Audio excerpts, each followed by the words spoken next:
नमस्कार, स्वागत है आपका संवाद 365 में। आपके साथ मैं हूं दिग्विजय सिंह चौहान। हाजिर हूं उत्तराखंड की खबरों को लेकर। आइए नजर डालते हैं उत्तराखंड में क्या कुछ खास चल रहा है, क्या कुछ उत्तराखंड की खबरें हैं।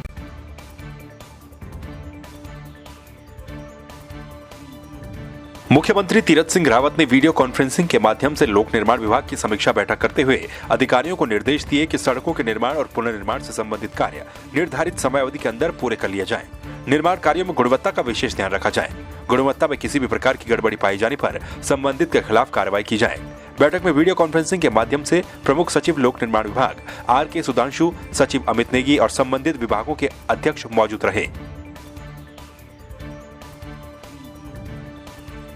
देहरादून के बालावाला में होली मिलन कार्यक्रम में पहुंचे पूर्व मुख्यमंत्री त्रिवेंद्र सिंह रावत ने मुख्यमंत्री पद से त्यागपत्र देने के बाद पहली बार किसी सार्वजनिक मंच से संबोधन दिया।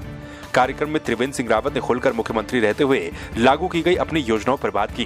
वहीं कोरोना को लेकर भी लोगों से जागरूक रहने की अपील की। पूर्व मुख्यमंत्री त्रिवेंद्र सिंह रावत ने हरीश रावत के भी जल्द स्वस्थ होने की कामना की। जो भी योजनाएं राज्य में लागू की है, राज्य के हित के लिए, महिलाओं की मजबूती के लिए, युवाओं की मजबूती के लिए हम तमाम योजनाएं लाए हैं। और हो सकता है कि इसके कारण कुछ लोगों को कुछ कष्ट हुआ होगा, मैं उसके बारे में कुछ नहीं कहना चाहूंगा, लेकिन मैं आपका हूं, आपके बीच में रहूंगा और पूरी ईमानदारी के साथ आगे भी काम करूंगा। मैं फिर आपको आश्वस्त करता हूं कि इस राजनीति के काली सुरंग में से कभी भी आप ये नहीं पाएंगे कि त्रिवेंद्र ने आपके लिए कोई ऐसा काम किया है कि मेरी माँ बहनों को, मेरे भाइयों को कहीं पर आंख से आंख मिलाकर देखने में कोई दिक्कत हो। ये काम कभी आपका विधायक, आपका भाई, आपका बेटा ये कभी भी, ये कोई भी काम ऐसा नहीं करेगा। चाहे मुझे उसके लिए कितने कष्ट झेलने पड़े, वो कष्ट मैं झेलूंगा, लेकिन उससे मैं कभी मुझे इस रास्ते से कोई हटा नहीं सकता। ये मैं आपको आश्वस्त करता हूँ। आज फिर इस अवसर पर मैं, आज जब होली का एक कार्यक्रम हो रहा है, मैं एक बात जरूर आपसे कहना चाहूँगा कि कोरोना फिर फैल रहा है। आज हमारे पूर्व मुख्यमंत्री हरीश रावत जी काफी अस्वस्थ हैं। अभी जब मैं आ रहा था तो मैं दिल्ली एम्स में केंद्रीय मंत्री जी से बात करके मैंने कहा कि उनको आ रहे हैं, उनकी जरा देख रेख करने के लिए उनकी व्यवस्था करें। वो काफ़ी अस्वस्थ हैं, उनका ऑक्सीजन लेवल बड़ा डिप कर रहा है और हम उनके स्वस्थ होने की भी कामना करते हैं। बागेश्वर जनपद के कपकोट ब्लॉक तहसील के जतोली गांव में सफल तरीके से शराब के खिलाफ आंदोलन चला रही महिलाओं को सम्मानित किया गया। गांव में महिला मंगल समूह के द्वारा कार्यक्रम आयोजित किए गए।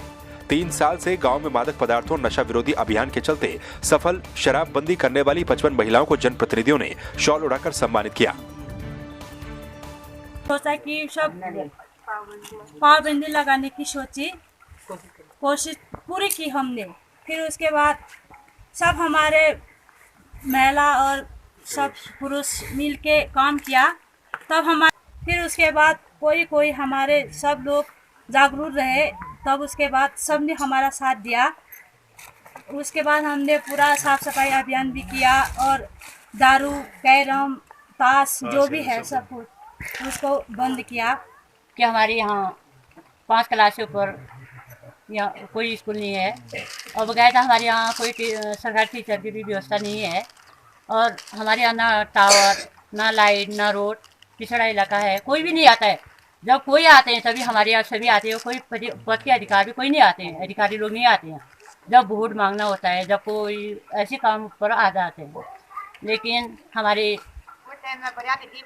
सभी लोग आते हैं, कोई नहीं पूछता है, कोई नहीं आता है। धारचूला विकासखंड के बलवा कोट नगतड़ गांव निवासी टीकाराम की पत्नी ने बीपीएल कार्ड और विकलांग प्रमाण पत्र को लेकर डीएम से गुहार लगाई। टीकाराम की पत्नी का कहना है कि पिछले 2 वर्षों पहले शुगर की बीमारी की वजह से उनकी आंखों की रोशनी चली गई थी। उनके 2 बच्चे हैं और रोजगार का कोई साधन नहीं है, जिसकी वजह से उन्हें भरण पोषण में परेशानियों का सामना करना पड़ता है। देखिए, ये विकासखंड धारचूला के रहने वाले हैं, निवासी नगतड़ बलवा कोट। इनके पति के 2 वर्ष से पहले दोनों आंखों की रोशनी चली गई थी और 2 वर्षों से जो है इनके परिवार के सामने भरण पोषण का जो है वो मर्दाते जा रहा है। ये यहाँ पे डीएम साहब से आर्थिक सहायता के लिए आए थे।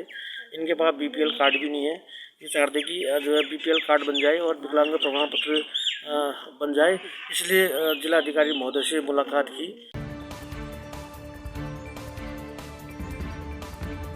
पिथौरागढ़ की लाइफलाइन कही जाने वाली घाट पिथौरागढ़ नेशनल हाईवे कड़ी मशक्कत के साथ 24 घंटे के बाद खुल गया है। आपको बता दें कि नेशनल हाईवे भारी मलबा आने से बंद हो गया था, जिसमें दोनों और हजारों की तादाद में गाड़ियां फंस गई थी, जिसमें हल्द्वानी, टनकपुर, दिल्ली, यूपी, बिहार जाने वाले यात्रियों को भी परेशानियों का सामना करना पड़ा था। भुरमुड़ी गांव से आए हुए हैं हम। सुबह 8 बजे इधर पहुंच गए थे। न तो हमें किसी रास्ते में या ना एक्चुअली या कहीं पर भी जहाँ से इधर के लिए एंट्री होती किसी ने ये नहीं बोला कि भाई आप लोग जो ना आगे को मत जाओ। ये मैं तो बोलता है पूरा एडमिनिस्ट्रेटिव फेल्योर है। एडमिनिस्ट्रेशन फेल्योर इसलिए है कि न तो यहाँ कोई व्यवस्था है, ना खुलने के लिए, ना गाड़ियों के लिए। केवल एडमिनिस्ट्रेशन केवल यहाँ पर मेरे को लगता है चलान के अलावा और कोई काम नहीं करता है। पब्लिक पूरी इधर न किसी को पानी पीने के लिए है, ना ऊपर जाने के लिए, ना वापस जाने के लिए। मतलब रोड जाम भी ऐसे लग गया कि 3-3, 4-4 रो लगा दिए गाड़ियों की। हम जो है सुबह 7 बजे यहाँ पर आ गए थे और 7 बजे से फंसे हैं। अब कहा गया कि अभी 12 बजे पहले तो कोई उन्होंने कहा कि 12 बजे रोड खुल जाएगी। अभी 12 क्या बजे आप ये कहने लगे कि 2 बजे अभी रोड खुलेगी। अभी भी कोई निश्चित नहीं है कि वो जो है अभी 2 बजे खुल ही जाए, शायद ही खुलेगी, क्योंकि अभी मैं देख रहा हूँ कि मलबा बहुत ज़्यादा अभी पड़ा है। गाड़ी चलाते हैं और हम यहाँ 4-5 घंटे से फंसे, बहुत ही परेशानी हो रही है। सवारी को ले जा रहे हैं और सवारी को भी बहुत परेशानी हो रही है। क्या कह रहे हैं, कब तक खुल जाएगा कह रहे हैं? ये अभी 2 बजे तक खुल जाएगा कह रहे हैं, लेकिन यही आस में हम सुबह से बैठे पड़े हैं यहाँ। और बड़ा दिक्कत है ना, खाने की पीने की व्यवस्था नहीं है, कुछ नहीं है यहाँ।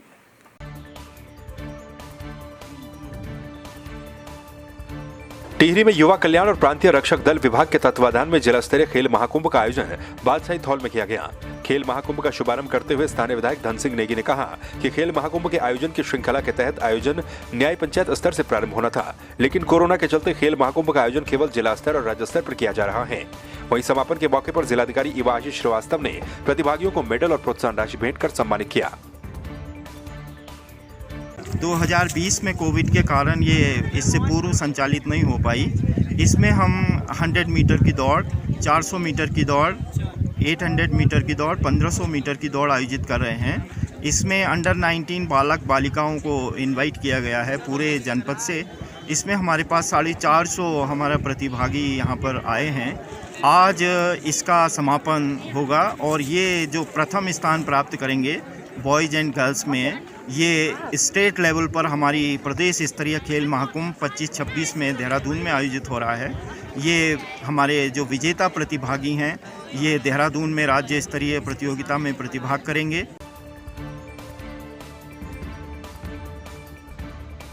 टिहरी में मुख्यमंत्री त्वरित समाधान सेवा कार्यक्रम के तहत क्यूआरटी कैंप का आयोजन चंबा के नकोट में किया गया। मुख्य विकास अधिकारी अभिषेक रोहेला की अध्यक्षता में क्यूआरटी कैंप संपन्न हुआ। इस मौके पर कुल 48 शिकायतें दर्ज की गई, जिनमें से 19 शिकायतों का सीडीओ के द्वारा मौके पर ही निस्तारण किया गया।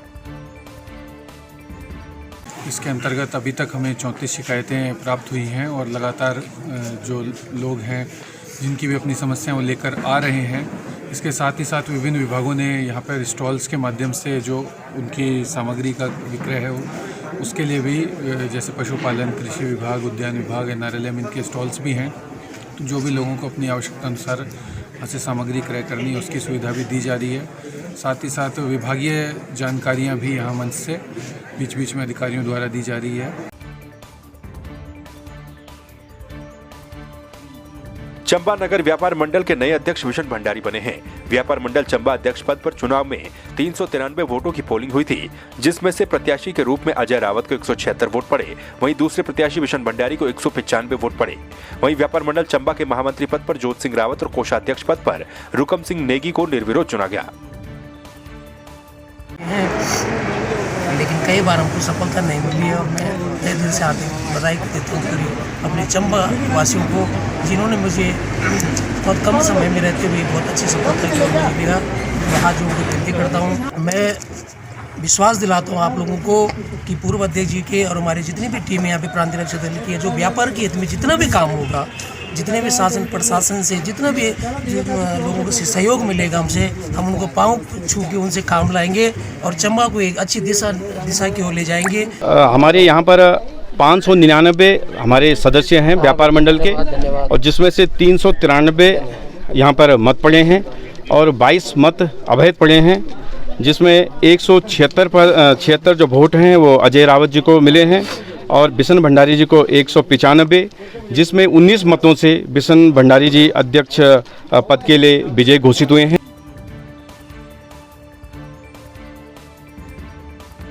बेरीनाग में जिलाधिकारी आनंद स्वरूप ने विकासखंड सभागार में विभिन्न जनप्रतिनिधियों और अधिकारियों के साथ पेयजल संबंधित समीक्षा बैठक की। साथ ही विभिन्न समस्याओं को लेकर अधिकारियों को आवश्यक दिशा निर्देश भी दिए। बैठक में जल संस्थान और जल निगम के अधिकारियों से बेरीनाग विकासखंड क्षेत्र में चल रही पेयजल योजनाओं की जानकारी ली गई और वर्तमान में पेयजल की समस्या का समाधान करने की कार्रवाई की जानकारी भी दी गई।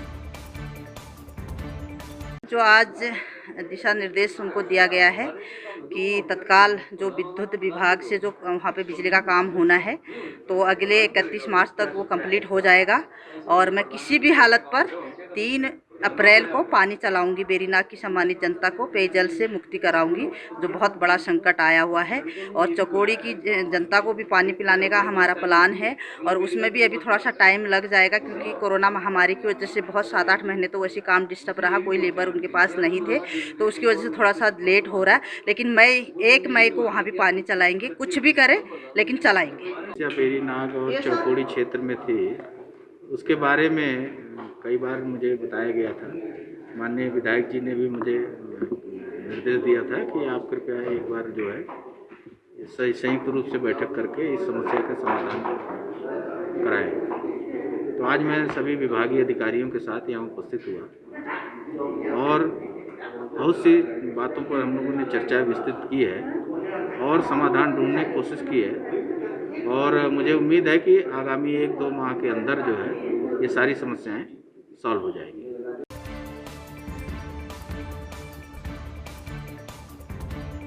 हरिद्वार में कुंभ क्षेत्र के बैरागी कैंप में भीषण आग लगने से हड़कंप मच गया। आग लगने की सूचना स्थानीय लोगों के द्वारा फायर ब्रिगेड को दी गई। सूचना मिलते ही फायर ब्रिगेड की 1 दर्जन गाड़ियों ने कड़ी मशक्कत के बाद आग पर काबू पाया। आग लगने की वजह से मौके पर रखे सिलेंडरों में भी ब्लास्ट हो गया, जिसकी वजह से आग ने विकराल रूप धारण कर लिया।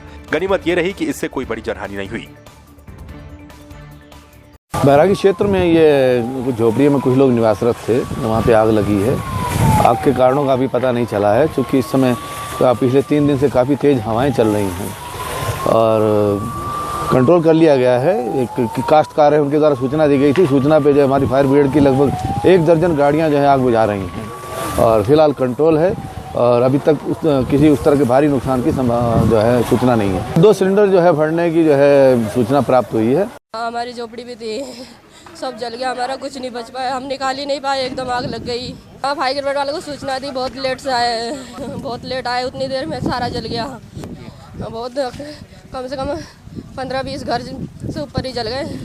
सबका सब, कोई सामान कुछ नहीं बचा, सब जल गया।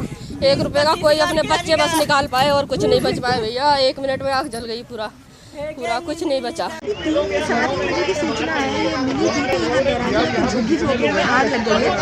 सूचना पर तत्काल फायर स्टेशन और फायर की तमाम की गाड़ियाँ आई थी, बुझाने का प्रयास किया गया। इस बीच में सभी अधिकारी और इसमें इनको कॉर्डन किया गया। यहाँ पर किया गया झुग्गी झोपड़ियों में जहाँ तक अभी तक जानकारी मिली है 30-40 झुग्गी झोपड़ियों में आग लगी है और बाकी यहाँ कॉर्डन करवा के चेक करवाया जा रहा है कि कुछ नहीं। अब प्रथम दृष्टया तो इसका आग पर काबू पा लिया गया।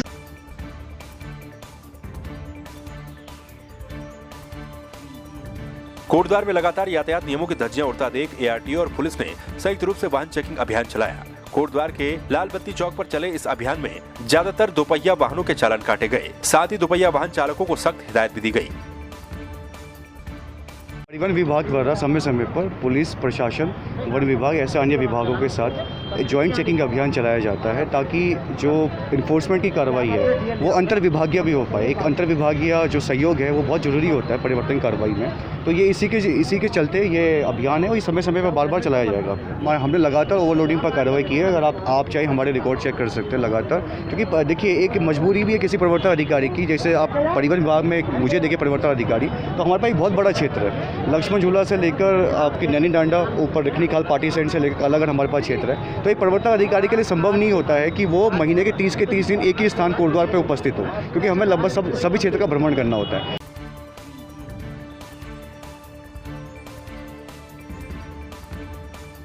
कोटद्वार राष्ट्रीय राजमार्ग पर हो रहा सड़क पेंटिंग का कार्य भी भ्रष्टाचार की भेंट चढ़ता नजर आ रहा है। इस सड़क पर डामर बिछे अभी महज 15 दिन ही बीते, लेकिन सड़क पर हुई नई पेंटिंग चंद दिनों के भीतर ही उखड़ने लगी है। सीएम तक मामले को पहुंचाने के लिए सड़क का एक वीडियो भी सोशल मीडिया पर डाला गया। वहीं जिलाधिकारी ने भी खुद जिले के कई सड़कों पर हो रहे डामरीकरण का निरीक्षण करना भी शुरू कर दिया। कोटद्वार से लेकर पौड़ी तक जो सड़क है, राष्ट्रीय राजमार्ग है, इसका कार्य अभी चल रहा है। मैंने एक्शन जो NH है उनसे बात किया है और उनका ये है कि अभी कार्रवाई चल रहा है, अभी निर्माण कार्य पूर्ण नहीं हुआ है। गुणवत्ता के लिए विशेष रूप से उनके JE और EE जो है सड़क का निर्माण कार्य की जांच करते रहेंगे। SDM सर से मैंने निर्देश जारी कर दिया कि हर SDM जो है अपने अपने क्षेत्रांतर्गत सड़कों की गुणवत्ता के लिए सैंपल्स कलेक्ट करेंगे सड़क का और निर्माण कार्य की गुणवत्ता को इंश्योर कराएंगे।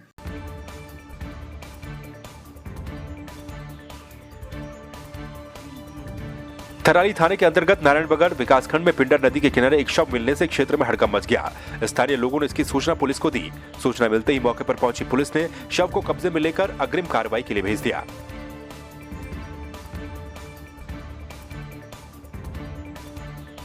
चमोली के दूरस्थ क्षेत्र नागनाथ पोखरी के हावला घाटी में सेवा इंटरनेशनल ने क्षेत्र का पहला ई-हेल्थ सेंटर खोला है, जिसमें सभी आधुनिक सुविधाएं मौजूद रहेंगी। स्थानीय लोगों ने सेवा इंटरनेशनल का आभार जताते हुए कहा कि वर्षों के बाद ऐसी सुविधाएं क्षेत्रवासियों को मिल रही हैं।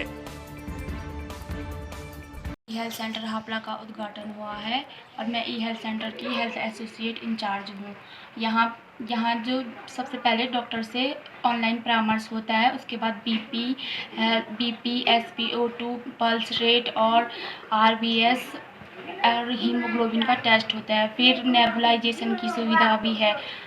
यहाँ 2 डॉक्टर हैं हमसे जुड़े हुए, जिनका नाम है एक डॉक्टर शैलेश राय और दूसरे हैं गायनेकोलॉजिस्ट हैं वो, तो उनका नाम है जया पटेल। और इसकी टाइमिंग है 9 से 3 बजे तक और यहाँ सभी क्षेत्रवासियों के लिए हर प्रकार की सुविधाएं मौजूद हैं। तो आपने देखा उत्तराखंड में क्या कुछ खास चल रहा है, क्या कुछ उत्तराखंड की खबरें रही। एक बार फिर से आपके सामने हाजिर होंगे उत्तराखंड की कुछ और खबरों के साथ। तब तक के लिए आप बने रहिए संवाद 365 के साथ। नमस्कार।